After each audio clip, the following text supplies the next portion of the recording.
Hello, hi, good morning. It's a morning yap. Have a first sip of coffee with me.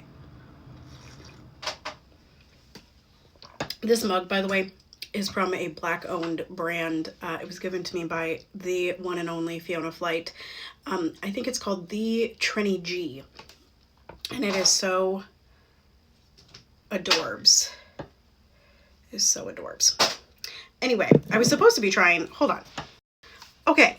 I'm trying the background. I'll make some other ones if this works well to see if I can keep my child's face out of here. Hey, Piper, that's enough. Okay, sorry to your ears if you're listening in headphones. I can't remember when I did the last one of these and if the Venezuela thing was going on, so I could talk about the Venezuela thing. I don't know why this is going dark today. Hate that. Here's what I will say about the Venezuela thing. And I talked about it in my stories a little bit. If you have not read Shock Doctrine, if you have not done any research about the, sorry, I'm going to have to keep hitting it, about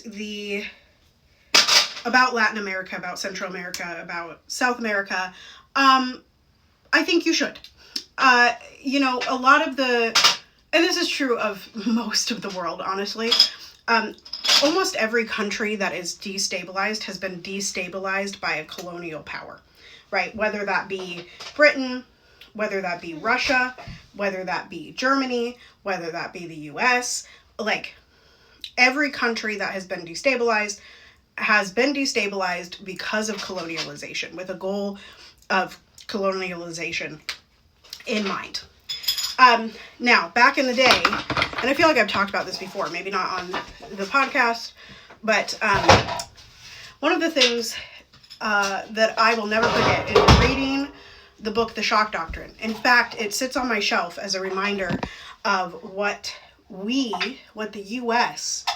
did to destabilize Central and South America, and all of the lies that were roped into the war on drugs and the dehumanization of brown people and black people, in particular in South and Central America, and the torture that we put people through, the government turmoil that we put people through. Literally, Chile, we talk about Chile a lot, we talk about Colombia a lot. Now we're talking about Venezuela. All of these countries are countries that were destabilized by the United States in the 1900s. And so with that as a backdrop, and knowing that, Trump is trying to regain some foothold because he's very unpopular. We're going into the midterms this year. It is a political reasoning. It's not a good one, but it is political, right?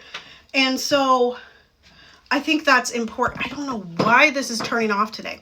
That's crazy. Maybe it's just because of the green screen. But anyway, it's a nuanced situation. Maduro was a bad guy. But we don't need to act like Putin in this whole situation, and bringing us closer to being, the type of power and dictatorship that Russia is not great. And the Senate being like, we'll just wait till Monday for a vote is wild. Wild. Now, the other piece of political news this morning that I saw before I got on here, I've obviously known about Venezuela throughout the weekend, but Tim Walz, the governor of Minnesota, is not seeking a third term, which I think is a great decision. Now, while all this fraud was settled back in 2023, and the people have been sentenced, this newest YouTube video from Nick Shirley, which was produced by the Republicans, has really raised a lot of questions. And there has always been this concerted effort to criminalize, people that are using social safety nets, right? And truly, we don't care about the kids in this nation, because if we cared about the kids in this nation, if it was about the kids, there would be no defunding of the states. And I think it's very smart of Walz to say now, when there is enough time for another popular Democrat to run successfully, unlike Biden did. What's up, baby? What happened? What happened? Oh, I see. Hold on. They got a crochet hook stuck in their sock. That was the problem. So yeah, that is, you know, the backdrop that we're going into.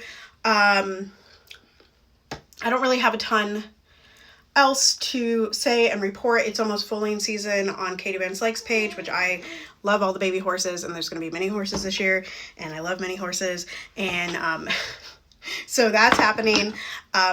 My baby inside is doing well, and my baby outside is doing well. Rehearsals went wonderfly over the weekend for the world premiere of My Name is Florence. We start staging tomorrow. Yeah, lots of stuff going on, so make sure you're staying tuned to Instagram, this page, you know, Substack, etc. And I will see y'all around. Toodles.